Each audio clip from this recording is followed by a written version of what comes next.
Welcome to NFL Daily, where 1,000 yards of offense is light work. I'm Gregg Rosenthal here in the Chris Wesseling podcast studio after an important Week 15 slate with my friend Patrick Claybon.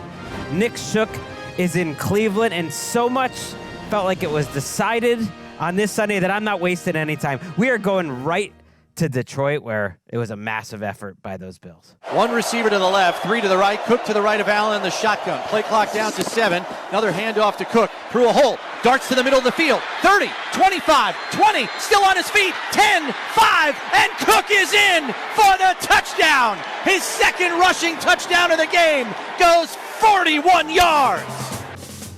That was James Cook on the ground, one of his 2 rushing touchdowns. Josh Allen added another couple on the ground, another couple through the air, and the Bills won 48-42 in a game that could have major repercussions with both home field advantage races. Nick Shook, you watched this game closely, and I just thought from the very first drive, Josh Allen said, that game that I had against the Rams, I was just getting warmed up. He did it again, and as much as the Lions tried to make this a game, it was never really a game. I can't believe that the Bills just ran through the Lions like that. Yeah, consider that game in LA last week to be the prelude to what we saw from the Bills today, which was an offensive explosion. I characterize it like this in the What We Learned, which you can find on NFL.com.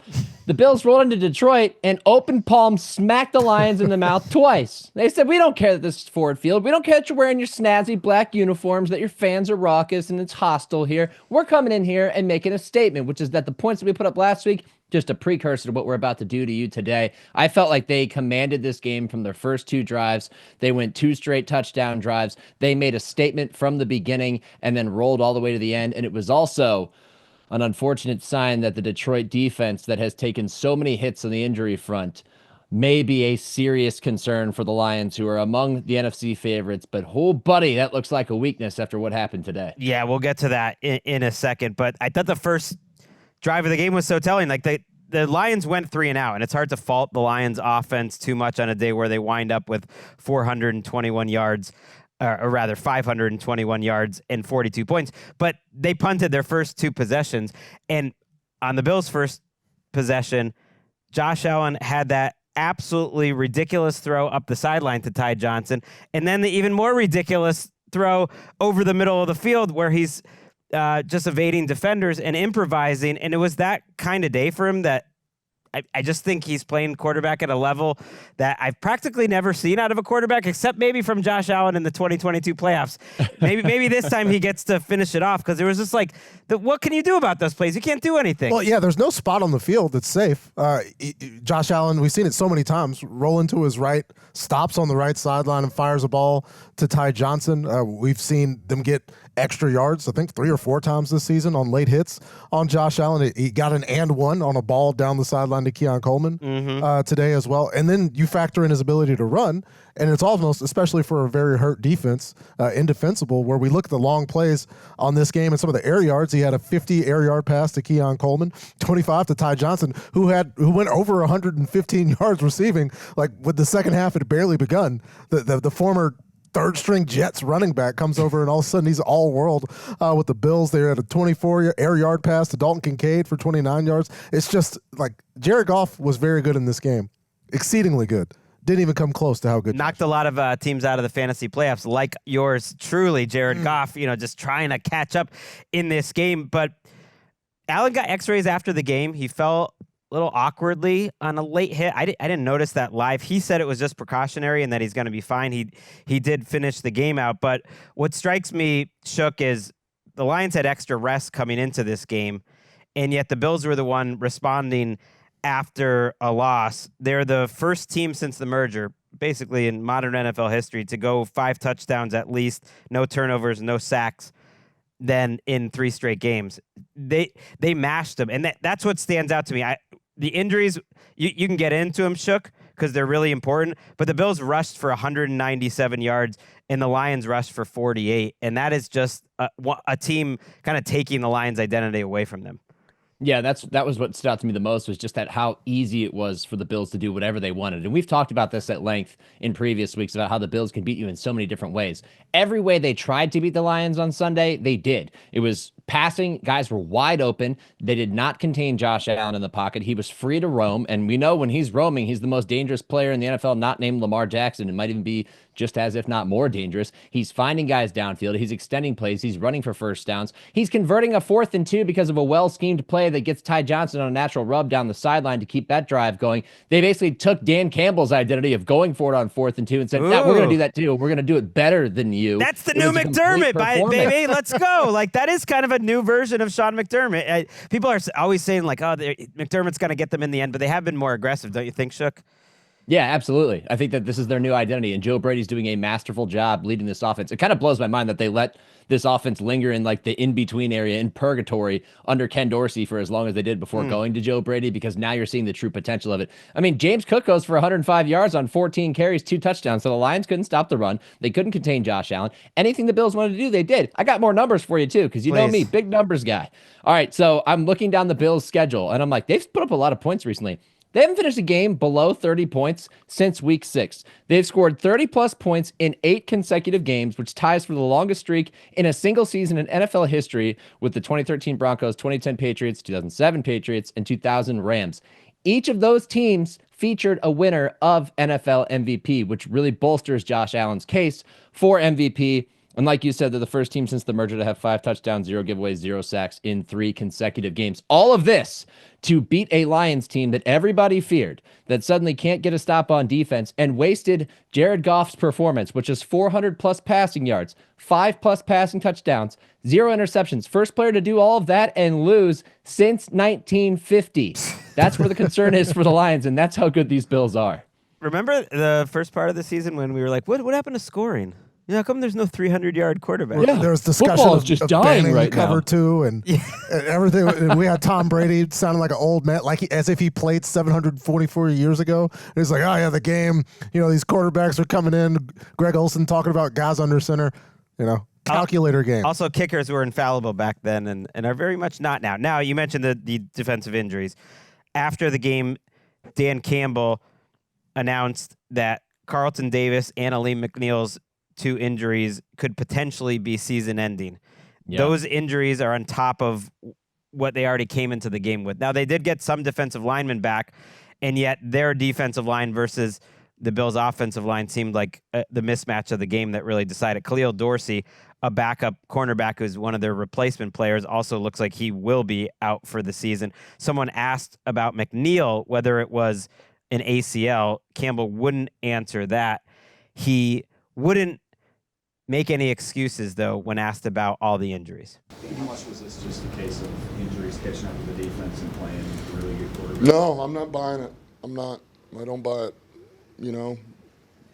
We can be better. We should have been better. We know how good they are, but that team was more urgent than us today overall. Maybe the weight of the season is catching up a little bit to the Lions, but they are 12-2, and I think there's going to be so much concern about them this year and worrying about the point of no return with these injuries. Carlton Davis has a jaw injury, and for it to possibly be season ending is very worrisome. I do think you saw with this offense today, like if they I'm not counting them out, but it's going to be much harder if they don't win the division, and now that game coming up against the Vikings is just absolutely so massive. Yeah, they didn't have room to really slip up because of how tight the NFC North is. And that kind of actually makes me question what everybody's going to talk about for the next 3 days on sports talk radio and TV, which is why Dan Campbell went for an onside kick with 12 minutes left in the 4th quarter. I mean, that's admitting we know we can't get a stop. We are desperate, and we're going to onside kick it here. It was not a good decision. Yeah, literally the only takeaway, and I'm thinking, well, heck, maybe it works out for Dan Campbell because they scored the very next play after Mac Hollins has that kickoff return. And so, well, at least they didn't burn a whole lot of clock. I really think, ultimately, because we're talking about all the injuries for Detroit, and I'm buying it, Coach Campbell. I think having your best players on the field definitely has an impact on how you perform defensively. But the Buffalo Bills, they're getting guys back. This is 44 points a week ago, 42 points. I understand they got the win, but this is a legitimate concern for Buffalo as well. That's true, although they were short at safety, 2 backups at safety today for the Bills. That is concerning. It's an offensive league. I just think they can maybe plug some holes, and depending on the matchups in Detroit, I don't think it's a death sentence. And people are going to talk a lot about the onside kick. They needed to steal a possession. They almost did get the onside kick with about 12 seconds to go. Like, yeah, it didn't work out for them, but just as poorly in terms of the results was when they kicked it off the next possession and then gave up a 6-minute field goal drive because time was more important than points at that point. And there was no reason to believe that they were going to stop the Bills, and they didn't. So I think it's just getting a little beside the point to focus on the onside kick. Let's listen to one more incredible play by Josh Allen. If I hadn't read the numbers yet, 362 yards and 2 touchdowns through the air, and put 68 on the ground as well. This was one of his improvised plays on a day where he held the ball in terms of time to throw longer than he has in almost 5 years. Receiver to each side. Cook the lone setback with Allen under center. Here's motion from Gilliam. Allen going to roll to his right. Pressure coming. Gets away from it. Looking downfield. Throws. He's hit as he throws. And it's caught by Keon Coleman at the 17-yard line. What a frozen rope from Allen, who took a shot, and it's going to be an extra 15 yards tacked on for roughing the passer. Woo, that was late in the first half. Tyler Bass actually missed a gimme in that situation, or the Bills would have put up a 50-burger on the NFC's number 1 overall seed, at least heading into today. Let's go to Philadelphia, who saw a door being cracked. A.J. Brown out to the far side by his lonesome. Hurst this time backs up, looks, fires complete. A.J. Brown in the back of the end zone. Fantastic. This is a little play action to Saquon. He puts it in there and holds it for a little bit. Then he sees that linebacker displaced on the back end, pulls it, and he throws the strike to A.J. That was Jalen Hurts to A.J. Brown. One of the more predictable squeaky wheel games of all time. They were the story all week long. Their relationship.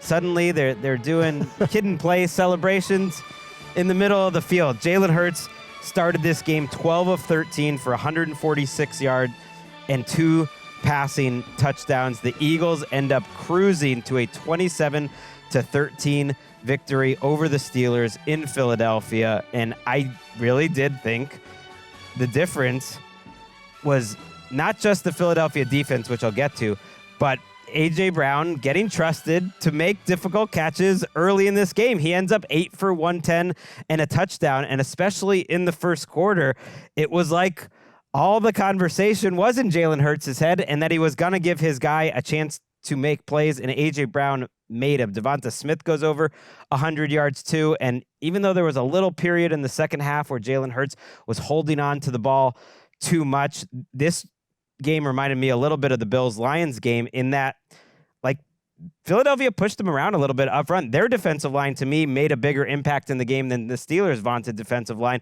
and for the most part, Jalen Hurts had a lot of time back there to go find his guys. And Jeff Stoutland's group, the Eagles offensive line, was able to do that with Landon Dickerson out for a lot of this game. There was Lane Johnson went missing for a spot in this game, and they were able to hold Saquon Barkley to under 4 yards a carry, where we're waiting for this Saquon pull-away opportunity that never came.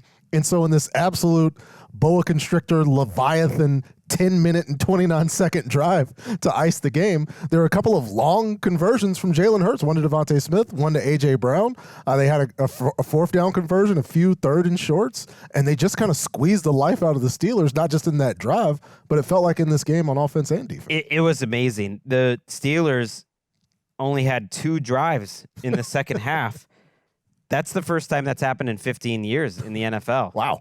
I mean, I love checking the drive chart and just like, okay, was it a heavy drive game? Was it a low drive game? You just don't see that. And in fact, in the first half of the game, the Steelers had 5 drives in the first 16 minutes of the game, and they did absolutely nothing with it. They had negative yardage through the first 4 drives of the game, and they weren't moving the ball at all. So it was the Philly defense early and the Philly offense late. A 7-minute drive for 13 plays that started the second half. Then a 6-play drive after a Najee Harris fumble, which really was the most important play of the game. I think it was an unforced error at a time when the Steelers were right in it. It was a 1-score game. The Eagles go cash that in with some of those plays that you mentioned, Patrick. And then they finished the game after Mike Tomlin punts the ball in plus territory on 4th and 7, down 2 touchdowns in the fourth quarter. Mike Tomlin's one of the greatest coaches of all time, but he always makes those decisions. That's, to me, it seems like his bugaboo. They didn't get the ball back. The Eagles just ran it out the last 10 and a half minutes of the game. And yes, it led to a happy locker room for the Eagles. And Jalen Hurts even making a little joke when he gets to the podium. So that's what y'all wanted to see, huh? Ooh.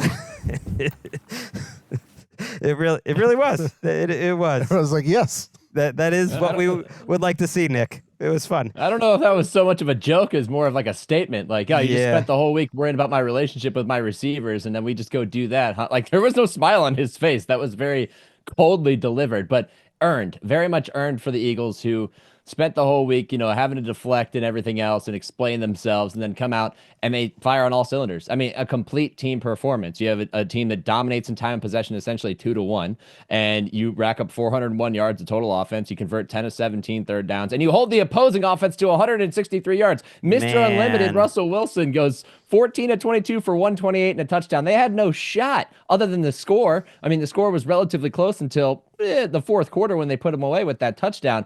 But man, this is an Eagles defense that has basically been like this since like week 7, since that game in New York against the Giants. This is who they've been. And the offense has gotten it done primarily with Saquon Barkley. Now they're able to open up the passing game a little bit. The vibes around this team are still weird because of what happens on the sidelines and all the narratives that we deal with. We got more of that. We still got a little more of that. Yeah, exactly. More Big Tom on a little TV. bit of a tease. But at the same time, it's hard to argue with them. They're 12-2, and they're playing pretty dominant football. I mean, in Mike Tomlin's case, when he punts there, it makes sense. My defense is better than my offense today, right? Maybe they're going to turn over. It didn't make sense. But it doesn't. It doesn't make sense. But that's what happens when you play a team that's playing this well. It's that his simple. defense wasn't better than his offense today. They got to third and 6 from the 7-yard line, and Jalen Hurts hits A.J. Brown for 21 yards. It changes things, but they did get to a third down. It wasn't like a but you got to know the game situation. I just don't think they were going to get enough possessions, and their offense wasn't playing well. They had 163 yards, as Shook mentioned, and you're in plus territory. You're just going to run out of time. You just got to give your chance. You got to give your guys a chance to go win the game. Sure, you could say you're giving the vaunted offense we were just discussing that the Steelers had today. I'm just saying, like, you got to give them a chance. Unfortunately, on that drive, T.J. Watt, who had 2 sacks on the day, one of the big plays of the game, I thought, was Jalen Hurts' unbelievable ability to hold on to the ball with his right hand as T.J. Watt swatted it. He must have the strongest hands in the entire league. Like, you could even see the ball get loose there for like a half a second. I have no idea how he could have gripped onto the ball there. T.J. Watt leaves with an ankle injury. Mike Tomlin said there will be more tests done on that, so that is concerning. They also lost Dante Jackson during this game. We'll see how serious Watt's injury is. The Steelers' offense has gone through stretches like they went through early in this game where, like I mentioned, 6 possessions, and I believe they had negative yardage through 6 possessions and 3 points. And the only reason why they had 3 points is because they started a drive in Eagles territory, went backwards, and then had to punt, but then Cooper DeJean fumbled the punt, and they got the ball at the Eagles 11-yard line, went 3 and out again before a field goal. I mean, the Eagles defense was really on one. The only mistakes they had were like penalties. Jalen Carter had a penalty on a punt that helped give the Steelers the ball, or on a field goal rather. And other than that, Josh Sweat is really playing a lot better. Like Nolan Smith, it is a really complete group. And now you look ahead, they're tied with the Lions at 12-2. And their schedule down the stretch is very forgiving. You do have the Commanders next week in Washington. They can officially clinch the division there. That's not an easy game, but then another couple division games, and they're going to be heavy favorites. They do not win any ties at 12-2, at 15-2 with the Vikings and or the Lions. So they need the Lions and the Vikings to lose one more game each. But if that happens, they're in pretty good shape. Yeah, with them playing each other. Yes, there's one. They get one of those, maybe, unless there's a gentleman's agreement from Kevin. All right, Chargers and Raiders. No, that will not help the Vikings. Although I guess we'd have to find out. Yeah, the Eagles close with Dallas and the Giants at home after that game against Washington next week. So I just am so impressed with this team. And as good as the Steelers are in general, is their defense special enough? I have my doubts against the very best offenses. Now, who is that in the AFC? It's the Bills, certainly. Like, maybe it's the Ravens as well. They'll get a matchup with them coming up. Like, is their defense is good, but it's not good enough, and their offense has been opportunistic, maybe not enough. And yeah, Shook, you mentioned the sideline. Do you want to describe? Who wants to describe the sideline fracas between Nick Sirianni and his own defensive line coach? I was only able to look up and see it during our show, but I saw Sirianni talking to the D-line coach, Big Dom there for some reason. I don't know who. Clint Hurt, yeah, I think was stopping Sirianni, if I can interpret it right, from going up to Jalen Carter and saying anything after this boneheaded, unnecessary roughness on Jalen Carter. That it was almost a defensive line coach saying, "Not now, buddy. Like, now is not the time." Like, and then Sirianni kind of squaring up to Clint Hurt, which I don't think would work out well for them, but they're both pretty large men. But Clint's bigger. There's always something with the Eagles, even in a win. But man, they are really impressive. So we talked about the 1 seed in the NFC. Mm-hmm. Could the 1 seed in the AFC wind up being up for grabs still? 1st and 10 play. They swing it on the near flat with a screen. Worthy 15, 10, downfield block, touchdown! Kansas City on a swing screen to the near side to Xavier Worthy. And now the Kansas City Chiefs have their first 3-possession lead of the season and maybe their first 3-touchdown lead of the season. Wow! Mitch Holtis on WDAF. That's pretty crazy stat. Which really speaks to the Chiefs season and also speaks to how excited he was about it. It's like, wow, I'm finally going to get to kick back and just enjoy an easy victory. It didn't. Yeah, they didn't score after that. Yeah, it didn't work out that way. The Browns had 1 million possessions. They only cut it to 21-7. That winds up being the final score because there were 6 takeaways from the Chiefs defense. So if you stream them in fantasy in your playoffs, great job by you. Unfortunately, Nick, the reason why this is getting talked about so early in the show is that Patrick Mahomes left with an ankle injury.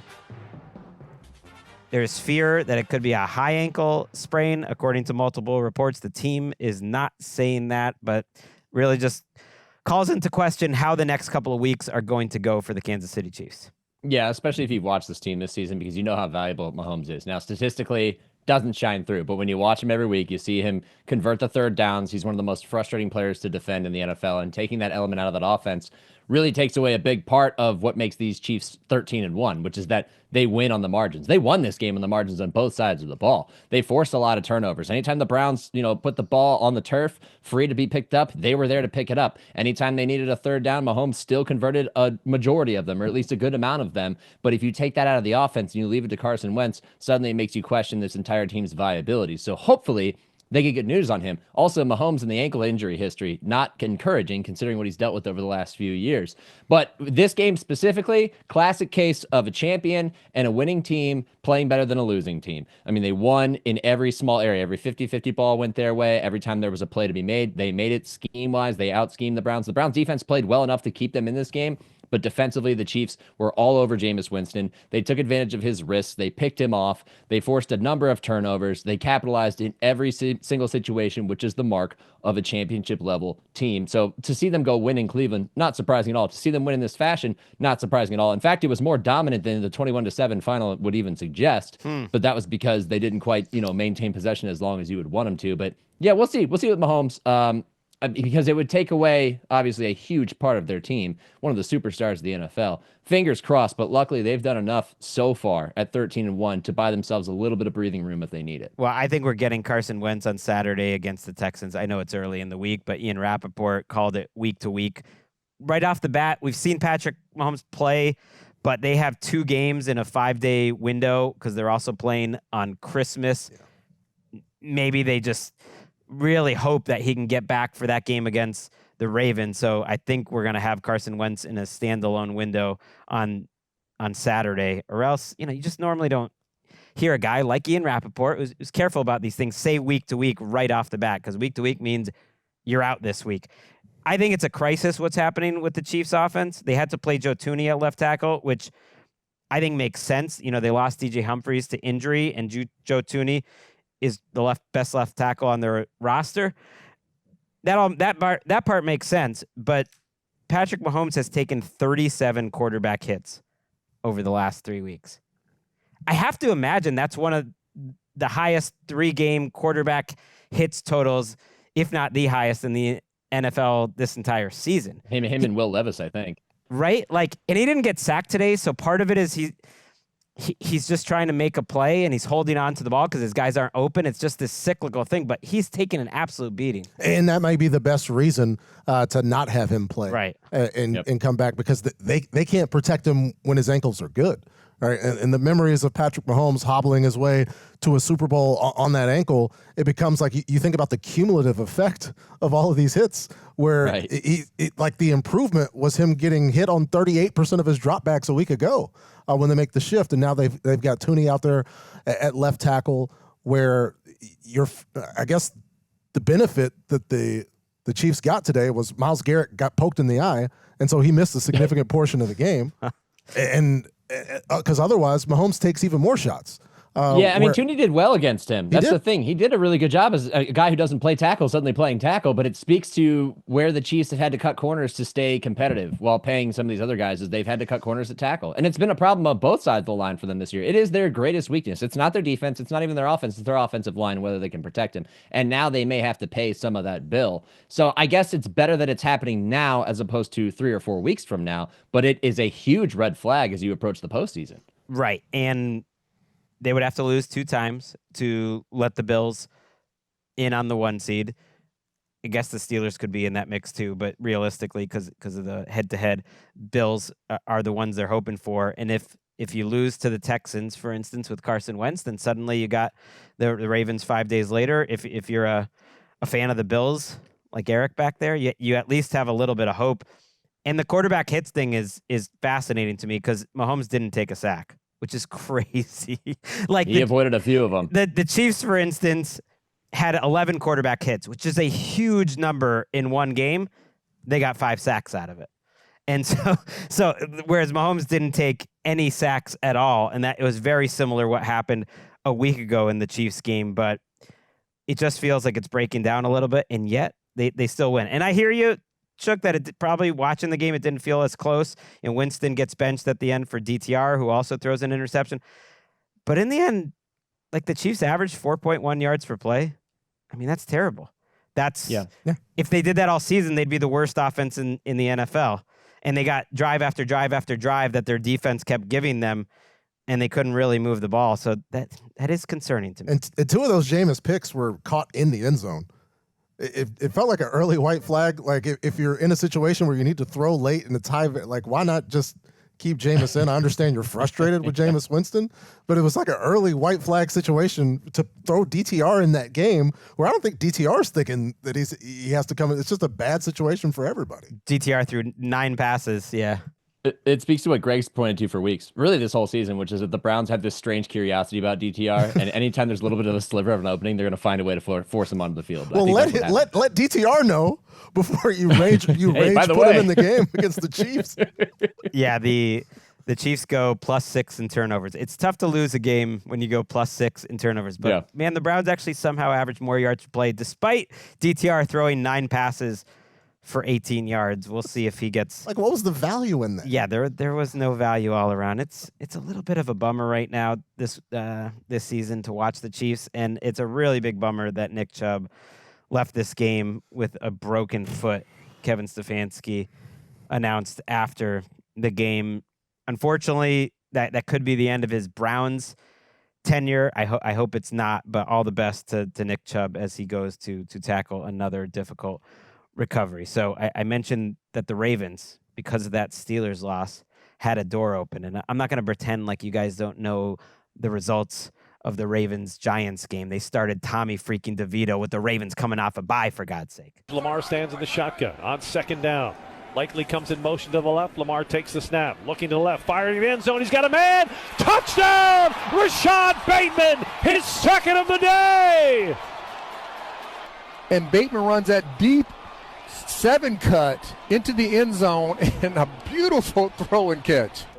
It has been too long since we had former NFL Network employee Rod Woodson on the recap show. That was also Jerry Sandusky, WBAL. On a day where Josh Allen was just about perfect and seemed to advance his cause as the National Football League's most valuable player for the 2024 season. My God, Lamar Jackson had one of the best days of his career against the Giants. 4 incompletions, 5 passing touchdowns, and 65 yards on the ground on 6 rushes. This must have been enjoyable. A Ravens game you didn't have to sweat, Patrick. Yeah, it was fun to not sweat it. It did start off with a Lamar fumble, and despite how great that he was today, Lamar will tell you that's the thing that he's going to remember was getting that ball punched out on the opening drive. After that, they did nothing but score touchdowns as long as he was in the game, including so glad to have Rashad Bateman back after the bye. 2 of those where he's back in the end zone. Tez Walker gets his first NFL catch, which is also a touchdown from Lamar. And then we got to see one of the biggest anomalies in the entire NFL. Tim Boyle comes into this game, continuing to play NFL football, despite throwing 1 touchdown and 13 interceptions in his college career and 4 touchdowns and 12 interceptions in his pro career. He added to those, to the interception and the touchdown. Today, Tim Boyle cooking up the Ravens. I got to say, I don't think the Giants would have covered a mystical 21-point spread if that was the spread. I think it was 60.5, so they still didn't cover if Tim Boyle didn't come in. He was an upgrade. He was better than Tommy DeVito. He made, to be fair, about 4 passes that I was like, that's a pretty nice pass. I was like, because there were 2, and I was like, I can't believe Tommy DeVito's making these passes. And then I looked, and it was actually Tim Boyle. I'm not saying he was perfect. No, when you're Tim Boyle, you got to set the expectations so low that the people watching are like, hey, there's about 3 or 4 of those passes. They're pretty nice. I think Tim Boyle. They actually were nice. Look, if you're a Malik Neighbors fantasy owner or whatever, he hooked you up. Another 10-catch game by Malik Neighbors, by the way. 82 yards and a touchdown. He's trying to get on those offensive player of the year, rookie of the year ballots, Shook, that we didn't put him on. Before the game, I noticed the little flyover, which is now a weekly event in MetLife Stadium. It says, Mr. Mara, enough. We won't stop until you fire everyone.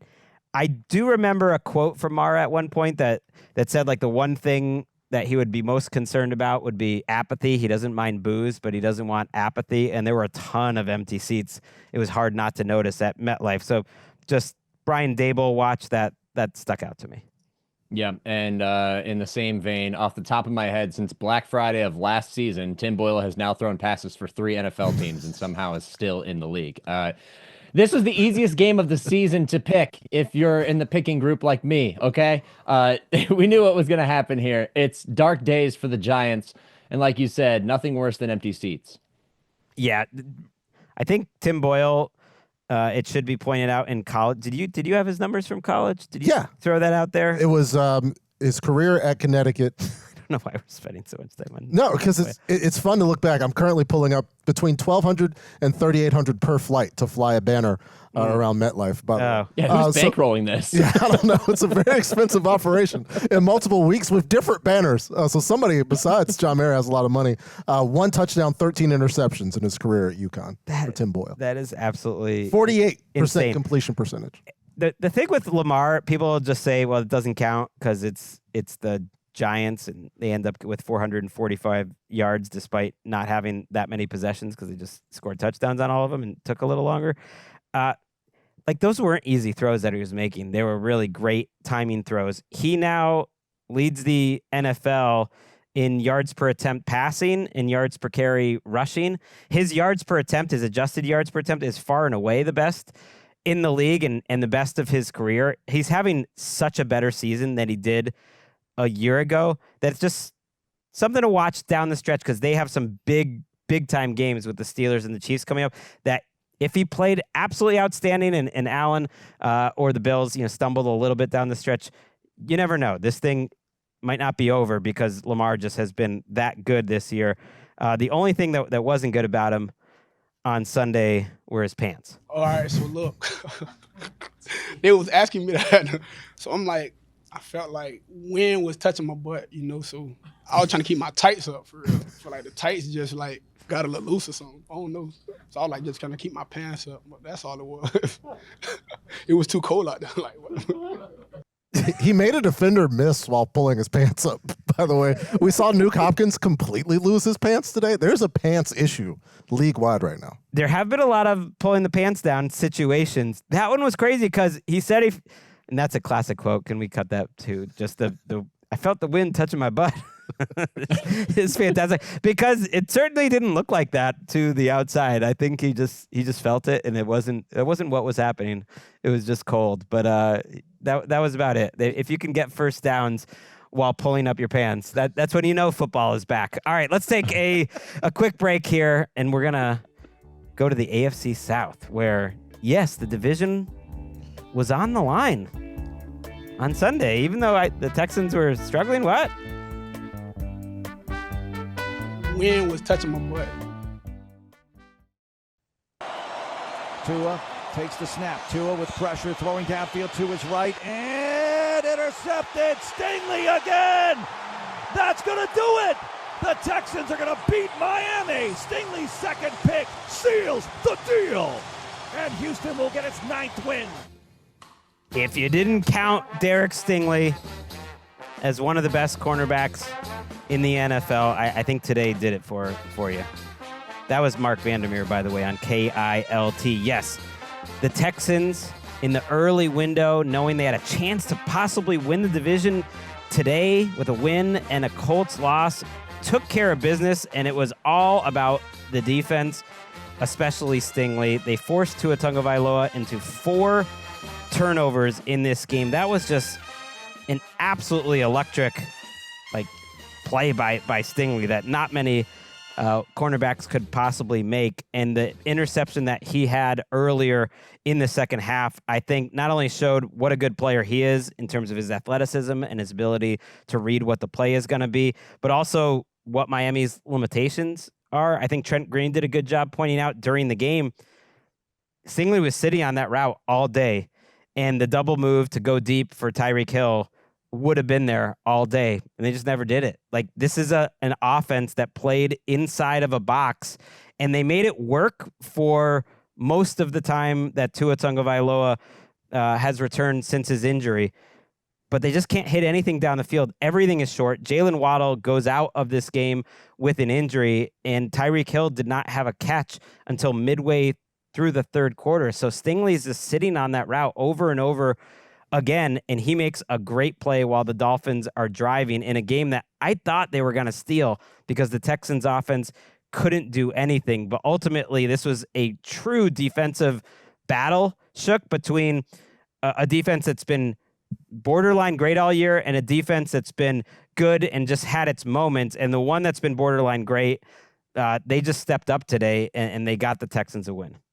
And that's what it comes down to in a matchup like this. And you're right. The Dolphins offense has been playing a box. And for a while, it worked. I mean, we knew that the explosive play wasn't there, but they were making it work with Tua in timing and accuracy. Until today, when he throws 3 interceptions, because they have to be one of the easier studies for an opposing defense since Tua's been back. And I think the Houston Texans definitely proved that today.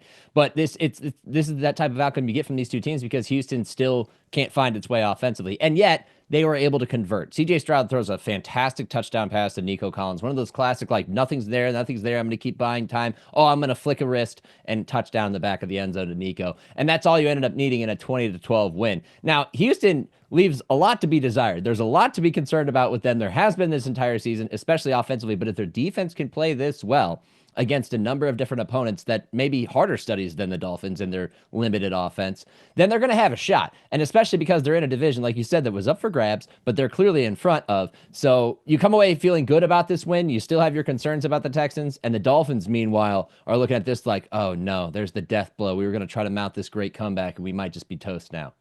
And when you look over across the AFC, right, and these teams and what they have and where they're unique and where they're different, this Derek Stingley performance and also the Will Anderson performance as well, these Texans are going to give somebody a problem, right? Because they are so good in the ability, right, to cover and provide pressure. Well, Will Anderson, Tua's getting rid of the ball fast. He's always gotten rid of the ball fast. Will Anderson wins so early and strip sacks his former teammate, leading to a scoring opportunity where Houston can afford, right, to be kind of regressed on offense and score on these scrappy plays where you end up having Robert Woods peel off to block Calais Campbell, right. And then C.J. Stroud throws a touchdown pass to Nico Collins the second of the day, where they can afford to have those types of problems. Whereas Miami, it felt like they had to execute. They had to be just so good and so precise to get these short completions time after time after time, where the clock just eventually runs out on them. Right. The difference was the Texans took advantage. When they got down to the red zone, their offense was basically do something magical, CJ. It was back to the offense from the first 6 or 7 weeks that was reasonably effective. He just did it enough today. They also set up a score on a drive where he has I think it was Zach Sealer, is draped all over him, and he completes it to keep the drive going. There was nothing to feel good about otherwise. They couldn't run the ball at all. Their stuff rate, which it means you're getting stopped at the line of scrimmage or behind, was way higher than their success rate in terms of their running game. So Joe Mixon was a ghost in this game. He had under 2 yards per carry. C.J. Stroud was under heat quite a bit.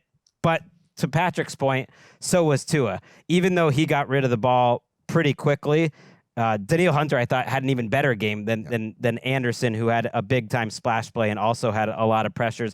There was 11 quick pressures for the Texans, and it's really hard to run an offense that way. The Dolphins were missing both their starting tackles, which is important context. And yet, I didn't think that was that huge a deal in the game, at least early on. He had some time to throw, and most of the pressure was coming through the middle. And like I said, neither of these teams could do anything. It was 3.6 yards per play. I think the difference was, as good as Tua's been in create Tua mode this season, C.J. Stroud was better at that today. Neither one of them had a run game. Neither one of them were put in very good position to succeed. It was not a pretty game whatsoever, but the Texans had the home field advantage, and they seem like they've got a little something to them where the Dolphins are just done. And they did that, and they didn't have Joe Mixon for a stretch in this game, because for the second time this season, Joe Mixon has gotten clear as day, hip drop tackled with no flag. And so he was able to get back in the game, but he just finished with 23 yards on the ground, a guy who's had 100 yards and a touchdown in 7 games this season, and he's only played in 10 of them. Right. It was brutal. Because of another hip drop tackle, by the way. Right. It was brutal. There actually hasn't been, I went to check this, a call on a hip drop tackle all season. No. So I think it's just become something where they're going to find players for it, and it might be too difficult for officials to call that in real time, because we saw a couple big examples of it today. 'Cause what's the point of a rule where you can't call it? I'm not really sure. But add in replay assist. Maybe you'll get that changed. Yep. I think that could be where we go. But seems like the obvious move. Right. With a lot of things. I agree. CJ ends up with 131 yards and 2 touchdowns through the air. Unfortunately, a big part of the story of this game was the wide receiver for the Miami Dolphins, Grant Dubose, who an injury replacement after they released Odell Beckham since we last spoke to you on Friday. So Odell Beckham is on waivers, by the way, as we speak. But Grant Dubose was out there and took a really nasty hit over the middle on a pass from Tua that put Dubose in a tough position, and Kalen Bullock came over the middle and hit him, right in the head, and his head kind of snapped back and also hit the ground very hard. Was put on a stretcher. They had to cut off his helmet, take off his shirt, taken to the hospital. He's going to stay over Sunday night. The Dolphins would just say that they've had positive results and that he's stable, and no more information than that. So just sending our best, obviously, and hoping for the best for that young man and his family. It was a really scary scene for the Dolphins and Grant Dubose today. All right, let's go to our next segment. It's the time for the Sunday Drive, presented by the all-new hybrid Toyota Camry. We're going to Denver. When this game started, the Colts knew they had to win the game to stay alive in the AFC South. Quads to the right, 4 receivers right. This is going to be a double pass. They throw it, complete it, throw it back to Richardson. It's going to be intercepted. Intercepted Nick Bonito. Bonito to the end zone. Touchdown, Denver. 50 yards on the pick 6.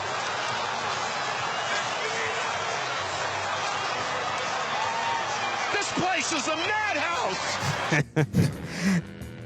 The Broncos fans, I think, were going that crazy because they're getting used to Nick Bonito with these pick sixes. They're throwing out Defensive Player of the Year candidate, and it's not that crazy. Broncos win 31-13, and I think the intensity of that celebration and, of course, the call you heard by Dave Logan on KOA was because they didn't expect it.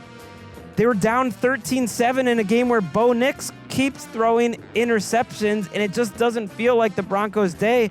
And then suddenly, an avalanche of points, and it all happened, really got kick-started, Patrick, after Jonathan Taylor dropped that ball on what would have been a long touchdown. 24 unanswered points, and those two huge mistakes by the Colts it dooms them as they kind of severely wound their opportunity for a late-season push in the AFC. The interceptions by Anthony Richardson, of course, held them back as well. They wasted one of the worst games that Bo Nix has played in 2 months for Denver when things look awkward in the backfield. He had 3 interceptions, miscommunications, sideline arguments, the whole thing there. He was pressured on less than 11% of his dropbacks. And on those dropbacks without pressure, he was 19 of 30. But the Colts led 13-7 in the third quarter. Jonathan Taylor on a play where he looks like 2022 Jonathan Taylor, cuts it back, hits the sideline, 41-yard touchdown. We've already left that game, and we're doing another highlight. And I'm looking at the scoreboard, and I'm like, why are there points not going on the scoreboard? Because he comes back, we come back to the game, Jonathan Taylor's arm swings back, and he drops the ball a fraction of a second before crossing the goal line. And then after the Broncos score, they're leading by 4 when Nick Bonito intercepts what we think, because we went back and looked at it, was a screen to Anthony Richardson that the Colts set up. Very strange. And that's play. why the offensive line didn't block Nick Bonito, but it would have been great if they did, because then they would have had a chance to win the ball game. But they just kind of let him go, and disaster strikes. And just we think about, like, historically, Colts trick plays that go horribly wrong. Oh, no. This one was worse than that one. Yeah, because this one ends the season. Like, essentially ended the season today. Yeah, they are 6-8. They are out. The Houston Texans are the AFC South champions. The Colts can still potentially get a wild card if the Chargers collapse down the stretch. That's really their hope. That's the Bengals' hope, who we'll get to later. But the division race is over, and you feel for Jonathan Taylor, because they did not score another point after that. And it's not like they didn't get opportunities. They got 8 more drives after that. And that was a third quarter fumble. And yet they actually had negative yardage for their next 5 drives, which included a couple fumbles. Richardson throws an interception at one point. It was kind of a full team collapse. And to Denver's credit, they are kind of the team, to me, Shook, this season that lets other teams collapse in front of them. And even though Knicks had a terrible game, like, the defense, which has been so good all year, stood up strong after that Taylor play. But man, it's hard not to go back to that Taylor play and wonder what would have been, because it was 20-7 at that point. Yeah, that's not the best compliment to give a team that's in the playoff hunt. I know Broncos fans will bristle at that, but it's accurate. I mean, if you look at their last 2 wins, it was against the Raiders and the Browns. We know how that Browns game ended with a pick 6.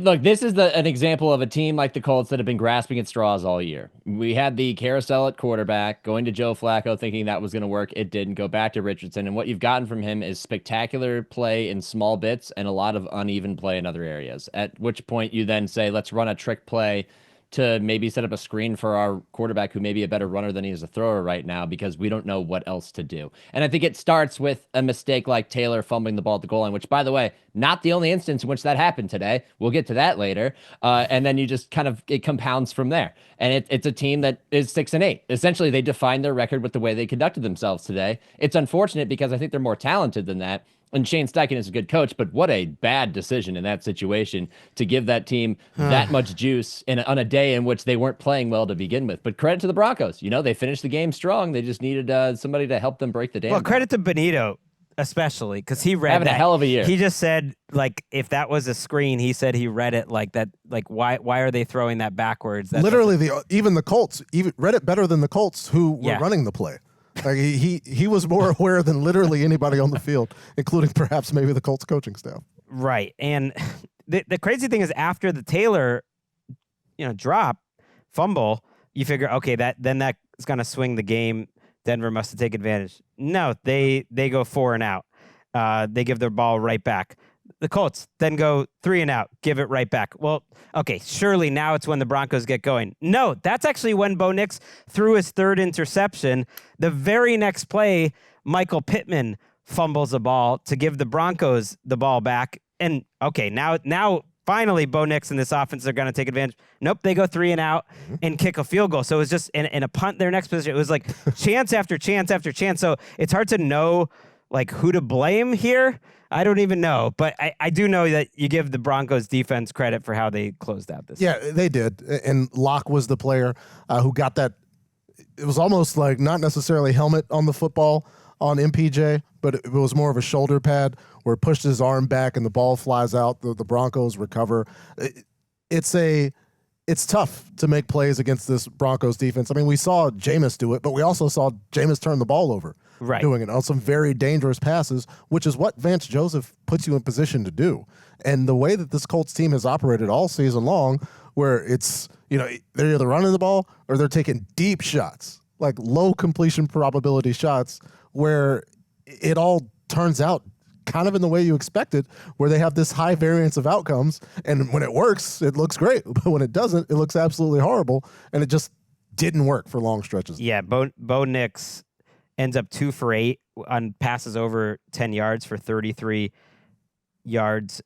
2 for 8 for 33 yards. Does get 2 touchdowns, but throws all 3 interceptions. The intermediate area, especially rough. It was very similar, actually. I was looking at the next gen stats to Tua's numbers over 10 yards. He was 3 for 10 with an interception. Just couldn't get anything going except for the short stuff. And yet they are basically locked in for the playoffs now at 9-5. So they move up to the 6th seed. I wanted to circle back on what was happening with the Ravens, too. They are at the 5 seed. They are 1 back of the Steelers. They have a much better chance, the Ravens do, of now catching the Steelers for the division. The Broncos are at 9-5 at 6. The Chargers, who they play on Thursday night, that's a big game, are at 8-6. According to Next Gen Stats, the Broncos have a 91% chance to make the playoffs. The Chargers have an 87% chance to make the playoffs. The Colts, Dolphins, and Bengals are all 10% and under, down to 6% for the Bengals. So if one of those 3 teams could catch fire and get to 9 wins, it's possible they could win a tiebreaker over the Chargers if the Chargers stumble down the stretch and only get 1 win, it's certainly on the table. That was the Sunday Drive presented by the all-new hybrid Toyota Camry. Whatever your vibe, it's a Camry vibe. Learn more at toyota.com/Camry. Yes, the Chargers. They had a day to forget across the sidewalk. Shotgun look to pass. Mayfield looking, throws the ball downfield toward Evans. He makes the catch. Touchdown, Tampa Bay. Buccaneers with Mike Evans. 2 catches in the promised land today. What a throw by Mayfield on 3rd down a dozen. Gene Deckerhoff with a 35-yard touchdown throw to Mike Evans, part of a magical day for Mike Evans. Forget about the injury report. He went 9 for 159 and 2 touchdowns. 1,000-yard pace is back on, Patrick. Oh, back on in full effect as the drive summaries in the second half. How about this from Tampa Bay as they finished 40-17? You think this was sustained the whole way? Mm-hmm. No, there was an interception and a field goal consecutively in the first half. Second half, touchdown, field goal, touchdown, field goal. End of game. Woo. Baker Mayfield got hot. He got picked off by your guy Tarheeb Still and decided never again, firing these balls to Mike Evans. And on the other side, the Chargers offense just kind of wilted and went away and did essentially nothing. As the game ended, Justin Herbert took a shot to his ankles low in this game, slow to get up after that. Just a very uninspiring game from the Chargers offense at home in a week that had so much opportunity with the Broncos playing in that game against the Colts. They've got a game in the same window, and it was really just very, very disappointing versus a Bucs team that now can watch the Monday Night Football game for the Falcons essentially without worry. Only good can come out of that for them. Yeah, they could take a commanding 2-game lead in the division if the Falcons wind up losing that. It's not like this was a blowout throughout. The Bucs needed a field goal late in the second quarter to make the halftime score Chargers 17, Bucs 13. And to Liam Cohen's credit and Baker Mayfield's credit, this team has been so hot starting games all year, and they were fine starting games, but Baker had that interception starting this game. But they figured some things out. This is only the third time in Jim Harbaugh's coaching history that his team's given up over 500 yards. It was only 8 yards away from the worst game that an NFL team that he coached had.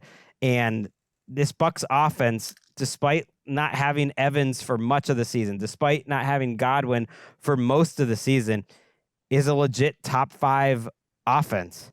And if they can get defensive play like this, I know they were going against a wounded animal a little bit here.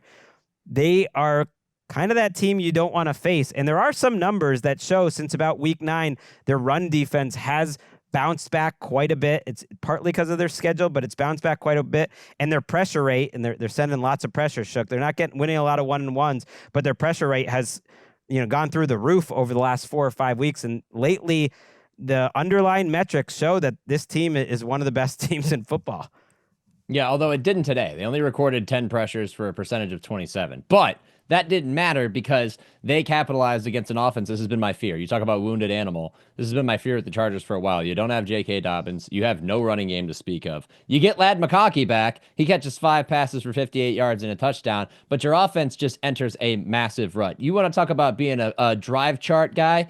While those drives that Patrick just listed, all the touchdown and field goal and touchdown good stuff, on the Chargers side, we got punt, interception, downs, fumble. This is the dark side of what the Chargers offense could be if they're not able to establish a rhythm early. And that's in a game that was still only a 4-point game just before halftime. That's where I get concerned about them. I feel like their ceiling remains low, especially when they don't have the ground game to speak of, which is why I wouldn't quite settle the AFC playoff race just yet. And against the Buccaneers team that I think we've known this all year. This is their potential. You said it weeks ago. They're an offensive team first, and they need to embrace that. Well, they've certainly embraced it today. And Baker Mayfield finally gets past his streak of throwing picks and trying to make something out of nothing too often. Instead, he lights it up, and the Buccaneers are looking really enjoy good it. right Kind of jump up on the table, Patrick. I'm not going to jump on the table. I'm just wondering because you're looking at me. Yeah. I don't have an apology to offer to MV Baker. They got a great. They got MVB. Yeah, MVB. But there was a great rep where on the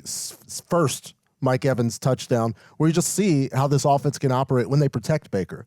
Because when Baker is protected, he doesn't necessarily fly off the handle and do all these try hard and do too much plays. Where when you see it in rhythm, it's beautiful. It's a beautiful machine, and that's how you get 22 of 27 for 4 touchdowns and that one mistake. He is so good when getting rid of the ball at the back of his drop, and it's similar, but I think more fun to watch than Tua, the way this offense has been running. I think Liam Cohen, for instance, I think he's done as good a job as any offensive coordinator out there.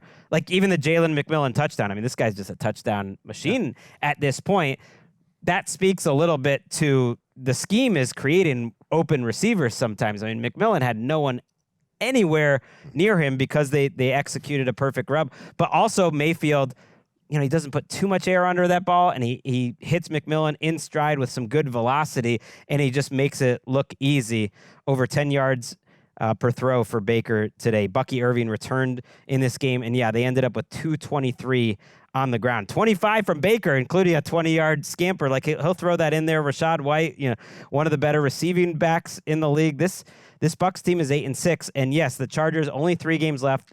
We'll talk about them a lot this week because they're on Thursday night, and that's a big game. We got Mina Kimes on the show. That's going to be a really fun one. They do finish after that game with Patriots and Raiders, and they need that. That opens the door because I have something to offer to you, Greg. Okay. As the number one Baker hater, we got to commission a group of 3rd or 4th graders to compose some sort of construction paper hat that you have to wear on the show if Baker Mayfield throws for 40 touchdown passes. He just got past his season high, his 28 touchdown passes last year. He just broke that today. He hits 40. We got to get them to make you a hat that you got to wear on the show. What is that even? What is that? A hat? Okay, send me a paper hat. You can wear your crown. Your crown is the biggest Baker hater.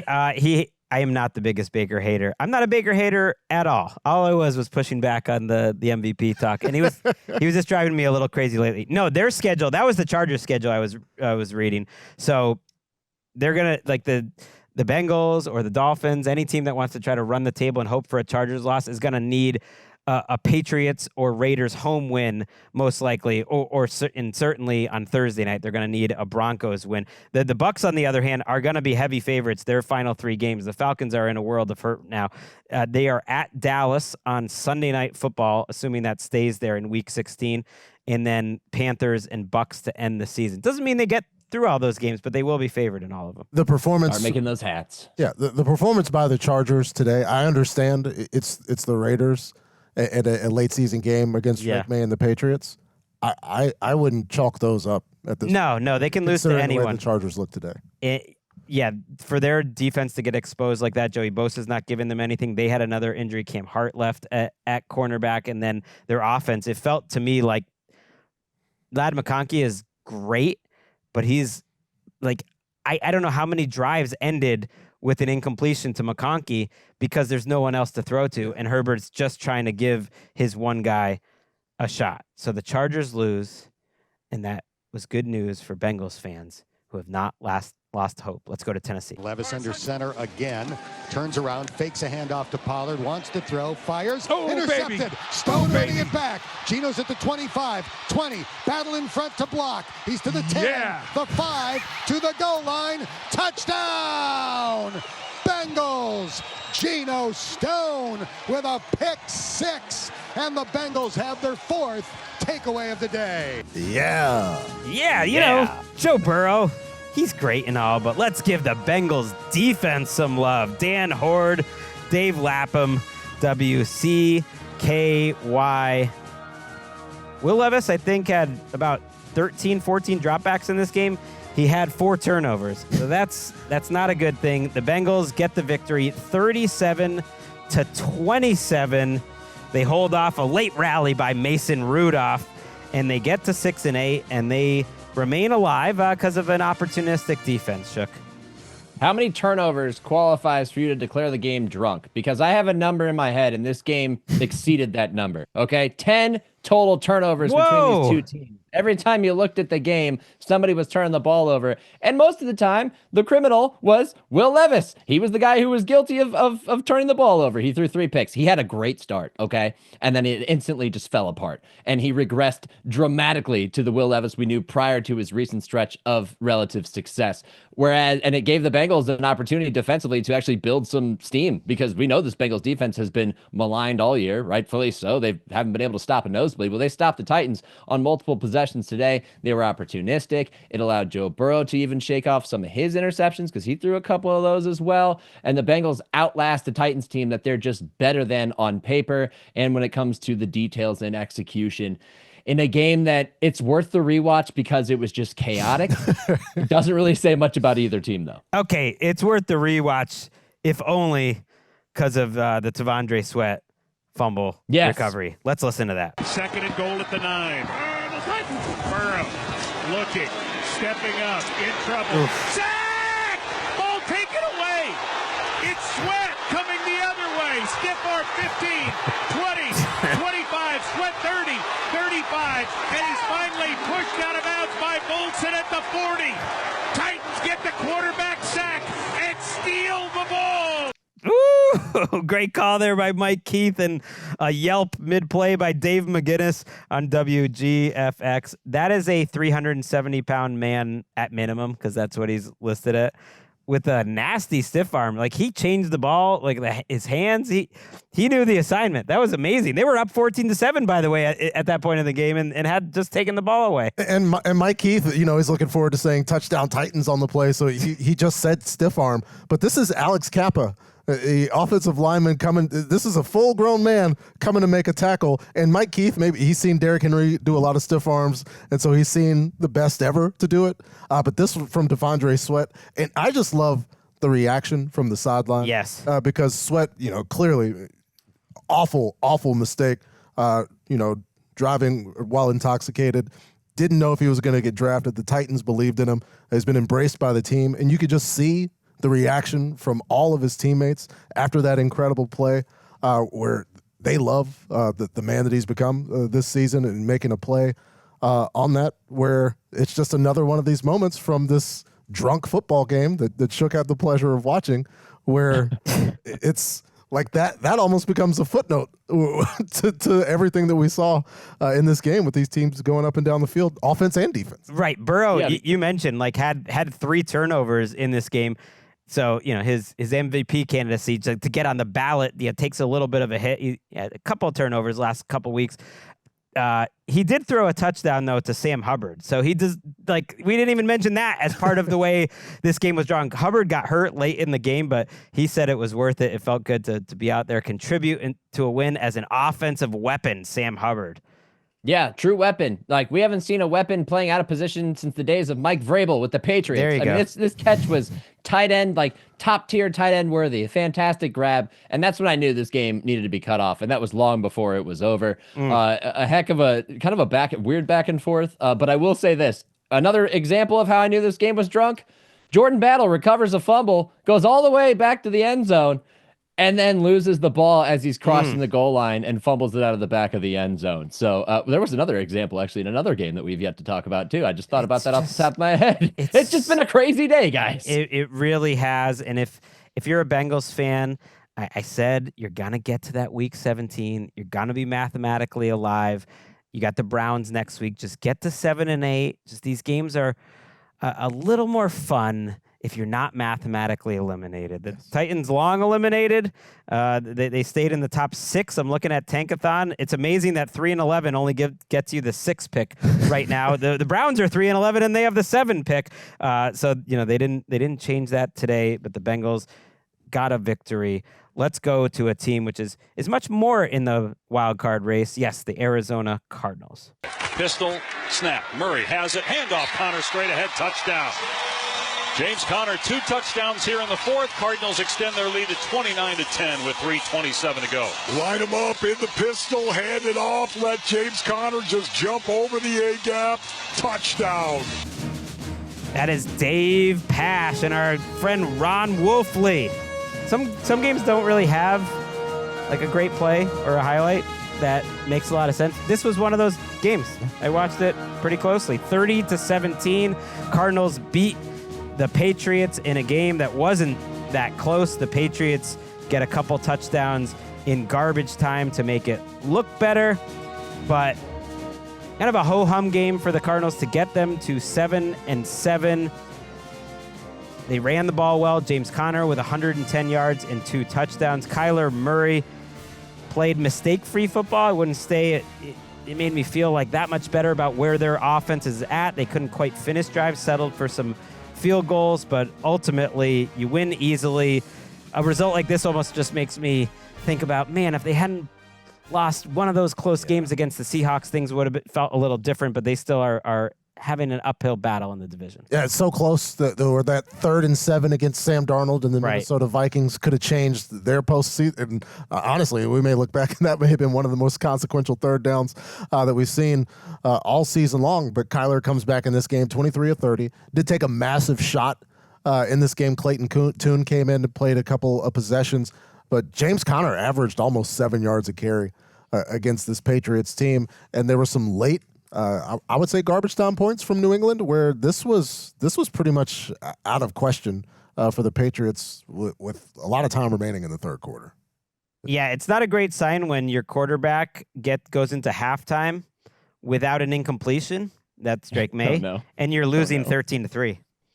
Like Drake May continues to somehow like set new boundaries of how totally solid, if not great, he looks, and yet his team's not even competitive. His 1 interception on the day, 2nd time in 3 weeks this has happened, came off a drop of Kayshon Boutte. So it was like even the one box score problem that he only had 4 incompletions, 200 yards, came off a drop. A drop gives Kayshon Boutte maybe too much credit there. The ball's like low and outside, and Boutte goes down to reach it, and instead of like the ball being dropped, he lifts it up. Yes. It kind of tosses it. But that was exactly what happened a couple weeks ago, too. Very strangely. It was like a play where his own receiver kind of threw it into the air.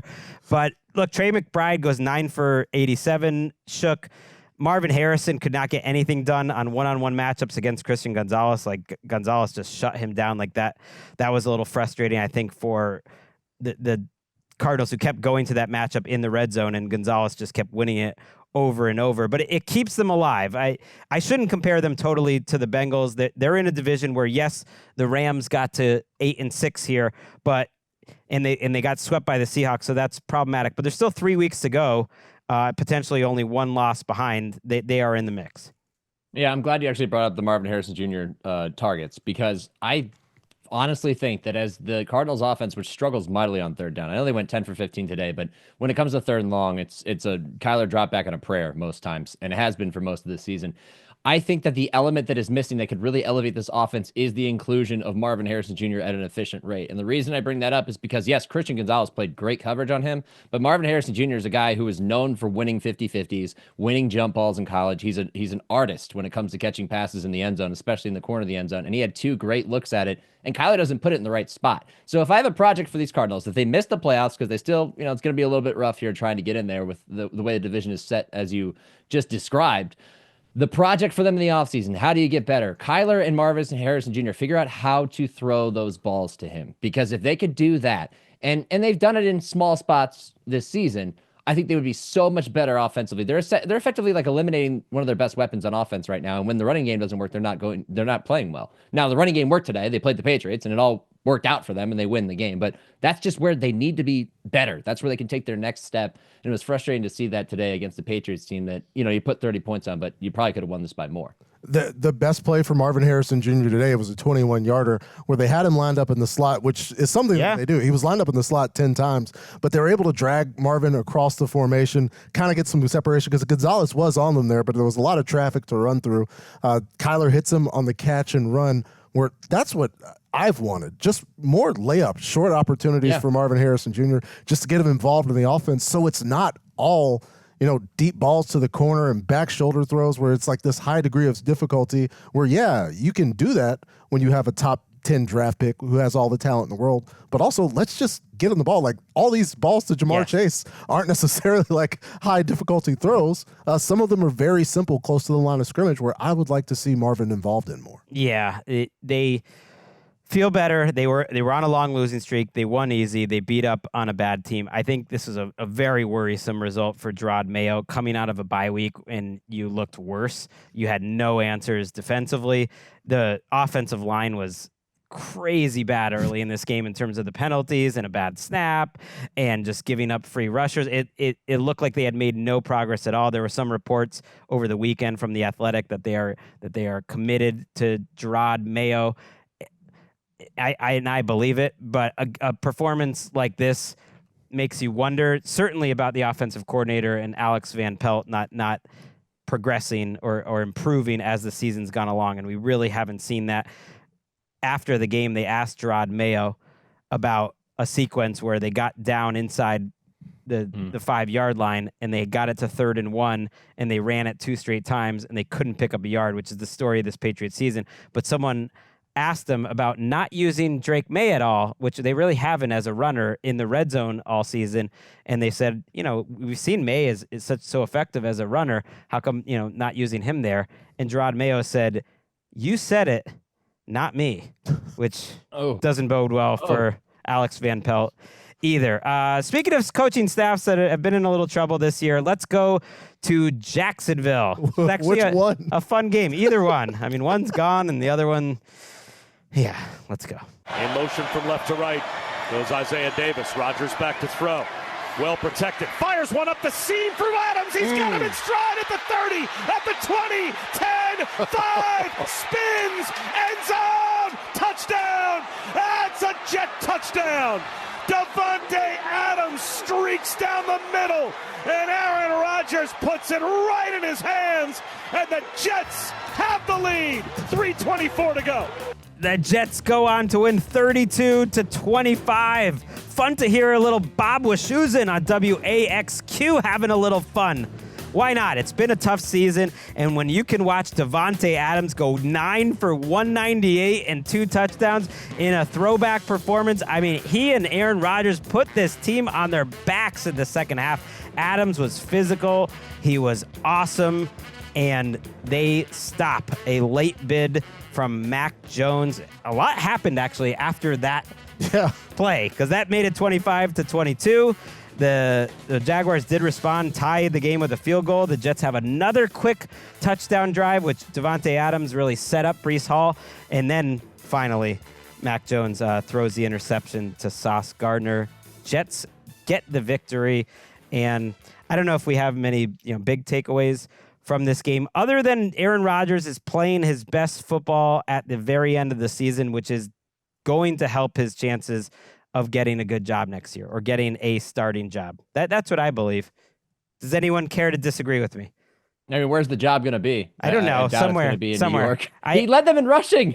That's awesome. He moved. I thought he's moved much better over the last couple of weeks. The matchups helped. Davante wouldn't have been as open maybe against some other teams, but Rodgers has looked good. I mean, there's no point in pushing back from the tape. He's looked pretty good. He's definitely looked the best that he's looked the last 3 weeks in terms of movement, in terms of ball placement, and he actually could have had a bigger day if Davante started off the game kind of slow. He had a couple drops. One would have been a tough catch, but it would have been a big play. Another one was a flat-out drop, and I'm thinking, man, the year's catching up to Davante, because he had a quiet first half, and then the second half, he just it was 198 yards in the second half. Oh, my God. For Davante Adams. That's and wild. essentially you get to 130, and he has the 50-plus yarder where if he gets in the end zone, he's even 200 yards there and 3 touchdowns in this game for the Jets, where you're getting essentially outdueled by Mac Jones during large portions of the game before Davante kind of wakes up. And, Mac Jones eventually regresses and throws an easy interception to Sauce Gardner to close the game out where he's backpedaling backwards. But, yeah, Aaron Rodgers is good. He's incredibly annoying to hear him talk about literally anything. Yes. But he deserves a starting job somewhere, and he's going to get a lot of attention, and he's going to be on TV every week. But all that being said, he's not the worst part of this team.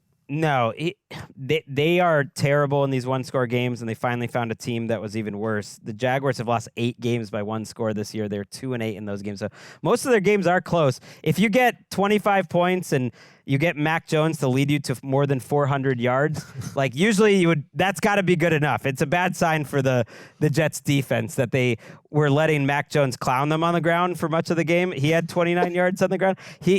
Who is it? Guy Sherwood for the Jets that Mac Jones actually pulled like a Madden spin move on him in the open field and sent the linebacker just flying by him. And I was like, wow, that's going to be a tough moment in the film room, especially after a win. Now you can have a little fun with it.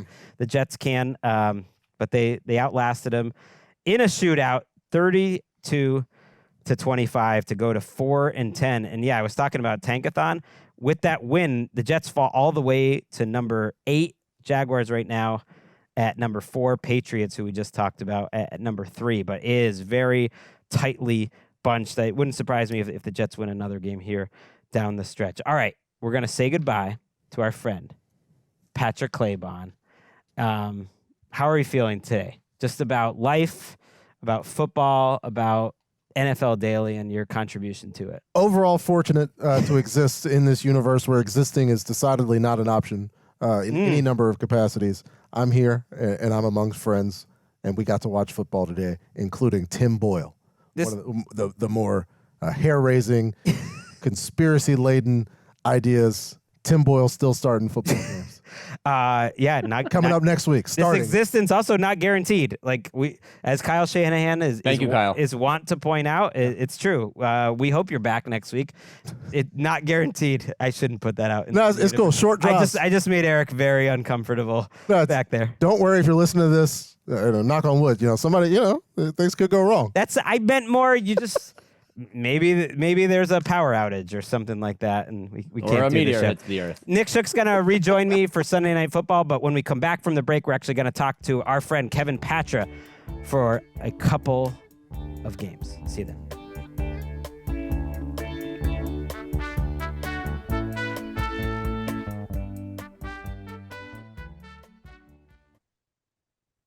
This is it. 2-point conversion. Rattlers in the gun. Jamal Williams is the back.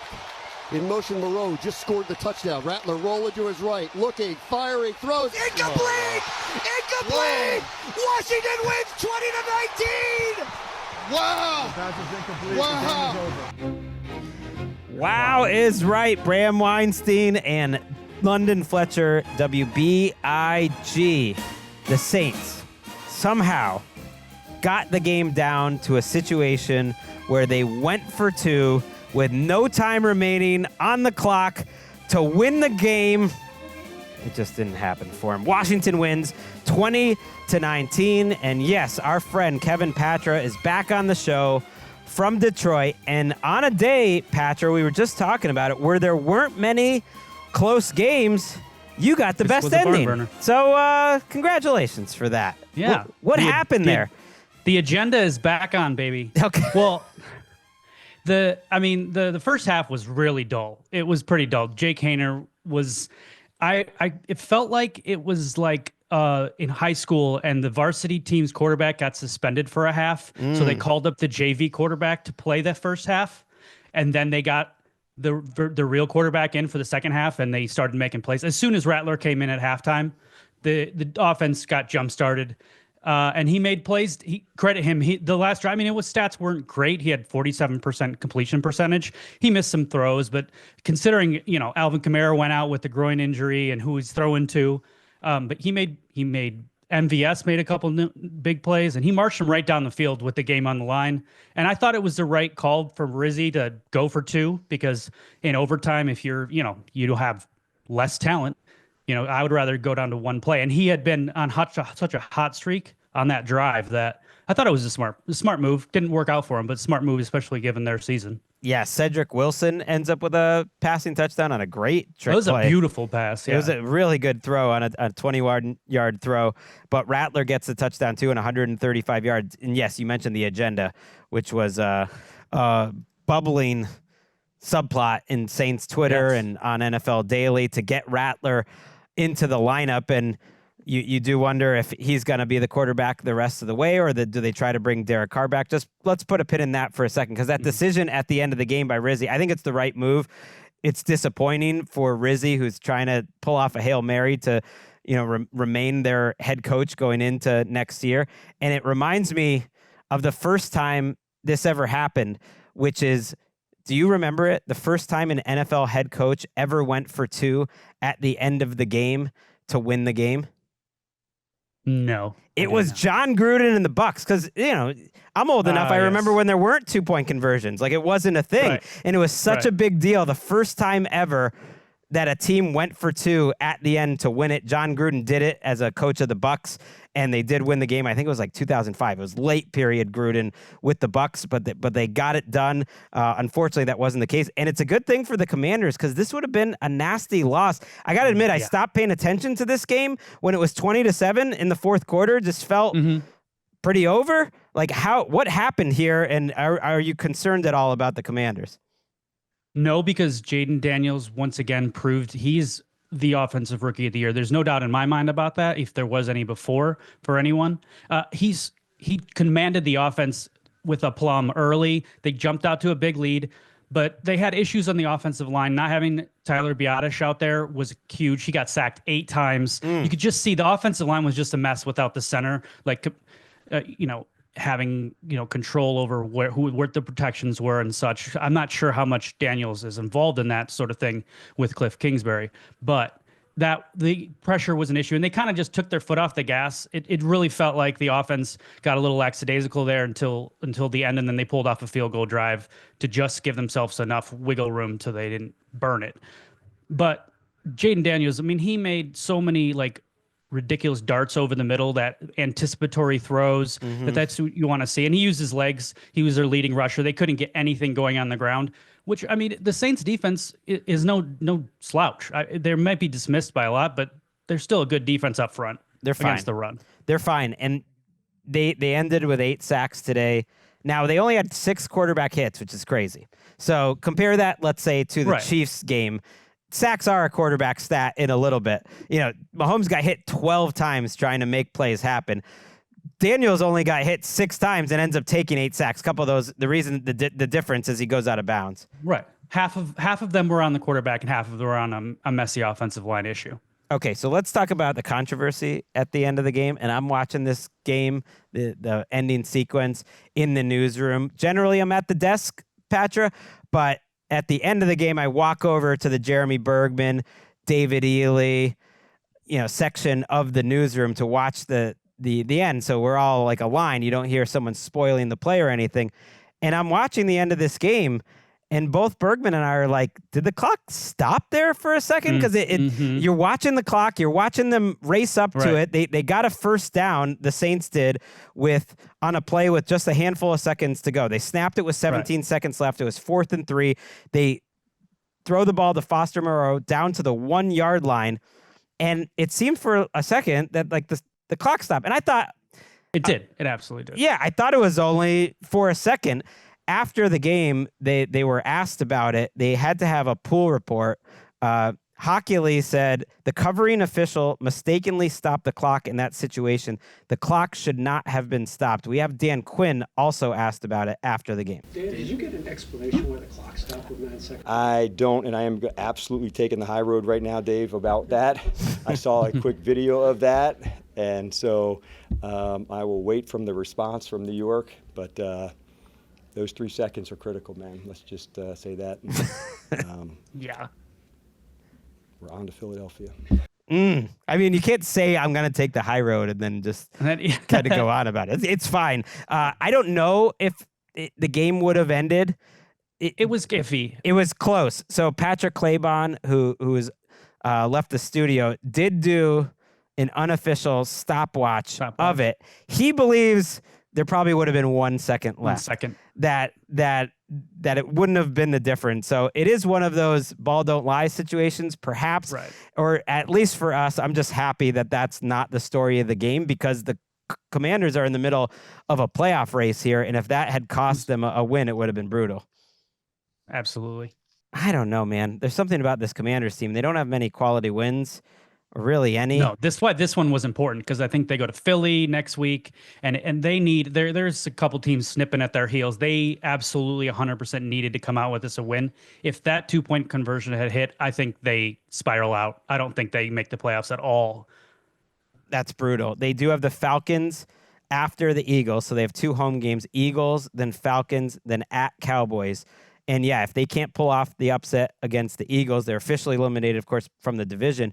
But then that Falcons game looms really large, and then those NFC West teams can think maybe we could sneak a second team into the playoffs, but a big win that they got it done, even if there's some concern here with the offensive line and the running game, and even the defense giving up a drive late to Spencer Rattler. They come away with it. Let's go to Carolina now, Patra. Cooper Rush. He's part of the new triplets in Dallas. 1st and 10 at the Carolina 17. Turpin in motion from right to left. Snap to Rush, looking left, looking, standing. Now rolling outside the right, scramble drill. Throws it in the end zone. The ball is caught by Jalen Brooks for a touchdown. How about that? Break up the Cowboys offense. Yeah, that's Brad Sham on KRLD. Cowboys get it done as road underdogs, 30-14. Rush throws for 3 touchdowns, 214 yards. Rico Dowdle goes for 149. He's at like 380 yards. He's winning fantasy leagues over the last 3 weeks. And CeeDee Lamb goes 9 for 116 despite playing with his backup quarterbacks. They cruise. I can't believe the Cowboys. I know they were playing the Panthers, but they went over 400 yards.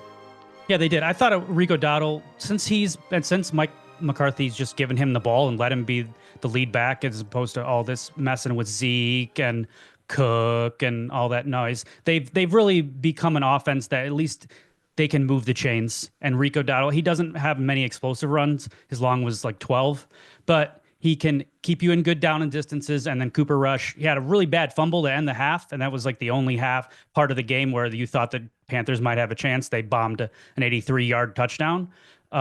But after that, the Cowboys just took care of business. It was Lamb and Dowdle, basically all down the field. And Cooper Rush didn't throw any picks, and he managed the game like he does. And I thought the defense finally played like their front can play.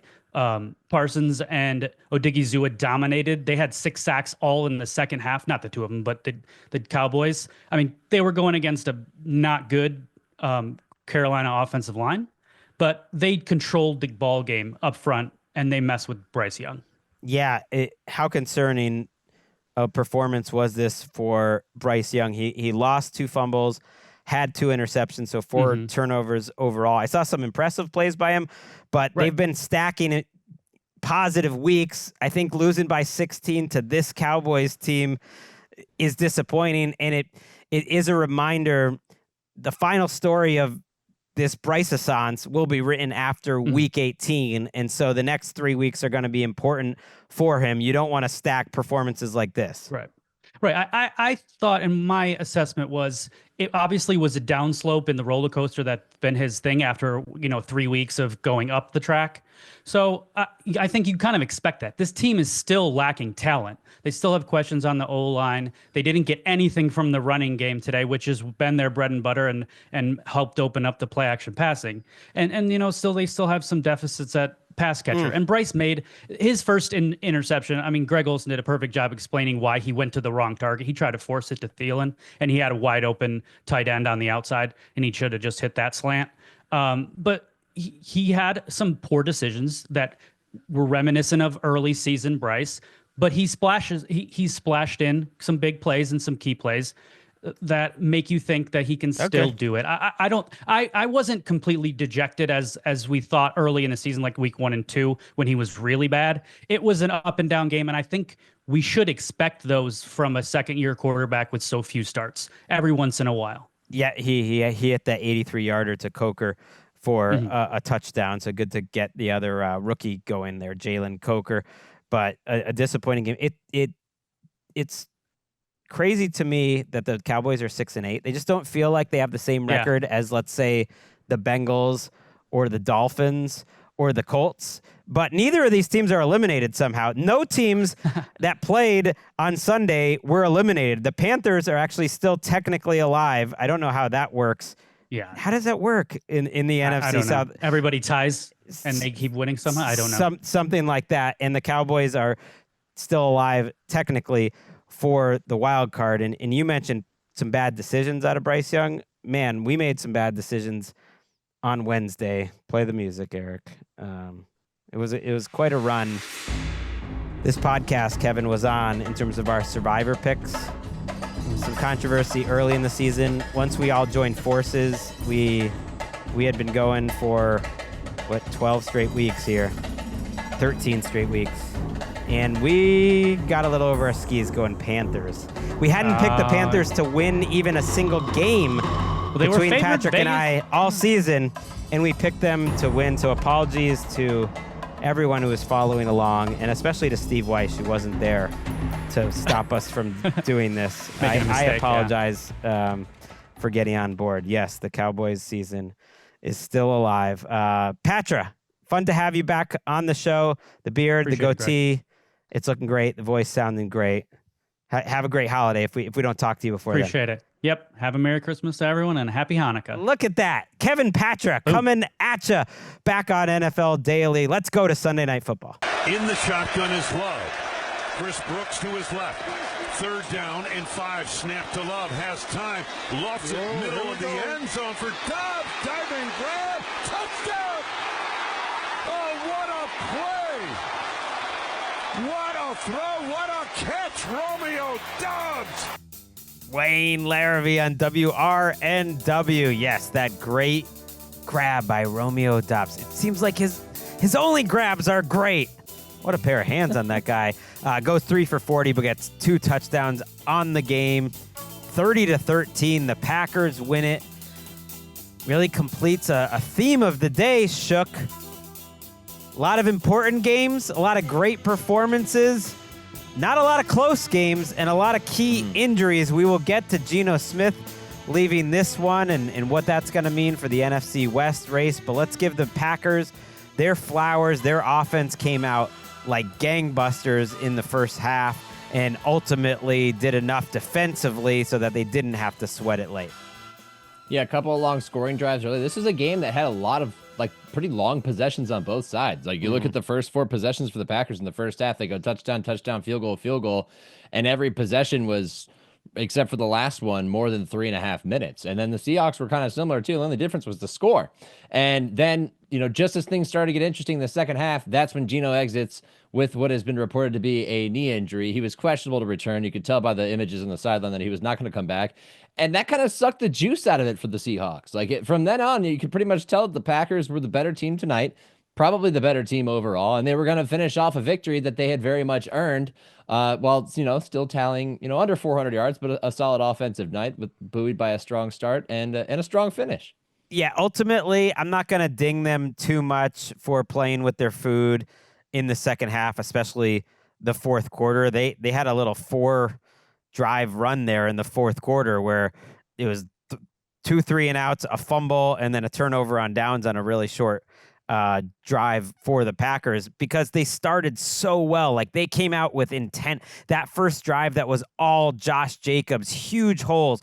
This Seattle run defense had been better in recent weeks. The Packers, who are known for their offensive line and their running game, their best was better than what had been Seattle's best over the last few weeks on their defense. And the second drive, that throw that Jordan Love had to Christian Watson down the sidelines was fantastic. They get a couple touchdown drives, a couple field goal drives. They score on all 4 first half possessions. And I'm thinking, going into halftime, Geno must be playing terribly. And not really. The game was 14-3.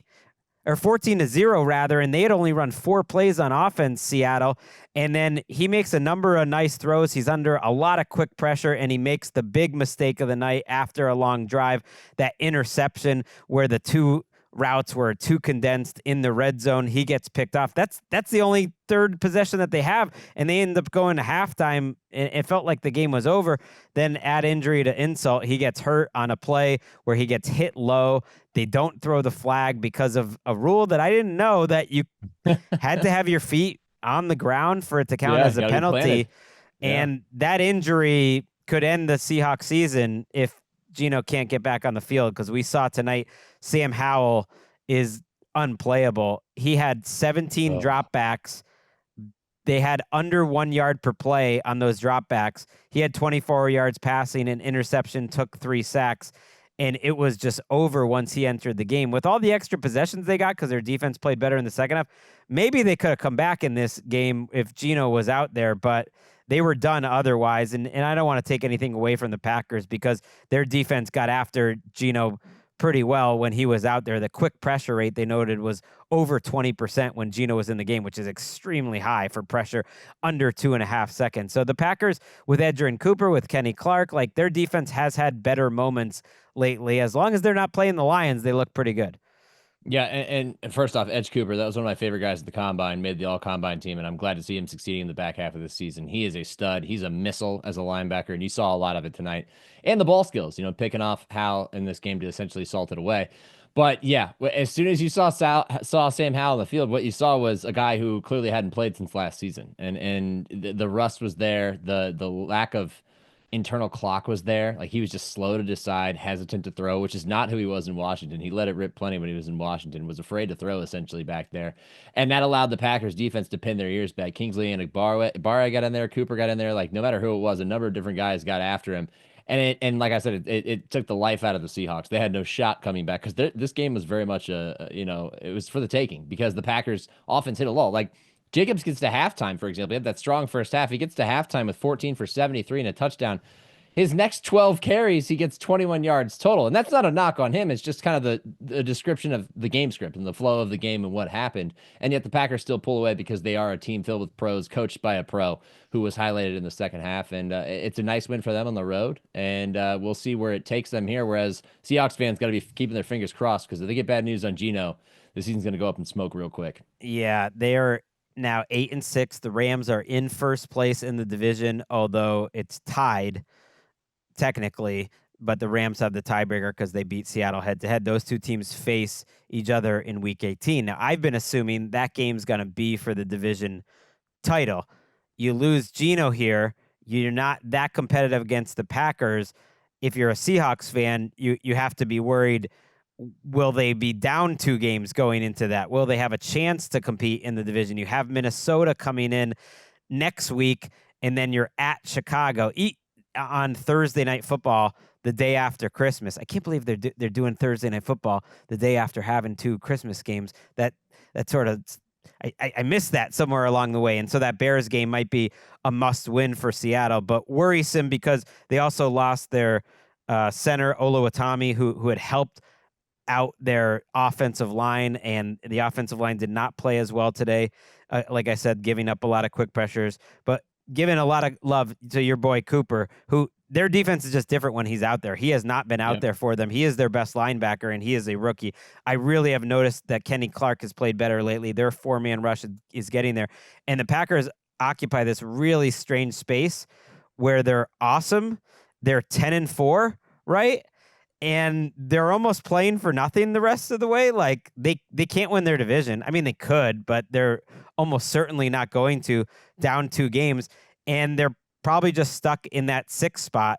But the NBC telecast showed a great graphic that their opponent's winning percentage in terms of their losses is the highest in NFL history, because they've only lost to teams that are either 11-2 or 12-2. I mean, it's incredible. So they're just kind of gearing up for the playoffs. They know they're almost certainly going to be on the road for 3 games, and Seattle's loss just opens the door just a little bit. The Cardinals are there at 7-7 and think, okay, maybe we do have more of a path. According to Next Gen Stats, Cardinals are up to 13% to make the playoffs. The Packers, by the way, if you're curious, are at over 99%, but not technically in this game. Actually clinched the playoffs for the Minnesota Vikings. So that was the only clinching in the NFC today, other than the Chicago Bears were officially eliminated. But we're not eliminated, Shook. We've got a long way to go. We got a Monday night doubleheader to talk about tomorrow night. You excited about that? Just when I thought that there were no more of those left in the calendar, here they come. So we're ready for it. Geared up, ready to go. 2 games, 1 night. Me and Greg doing it again. Yeah, and 2 teams that are in the playoff race fighting for seeding in terms of the Vikings, and fighting just to stay alive in terms of the Falcons. So we will have you covered there on Monday night. And yeah, like I said, weird game, like weird day. Important, right? But yeah, weird. Almost no close games. Texans was kind of close. The Washington game was close. Jets, and that's it. The rest, like, we're getting separation. Look, when the late season games, when we're running out of them, football is back. I didn't have it.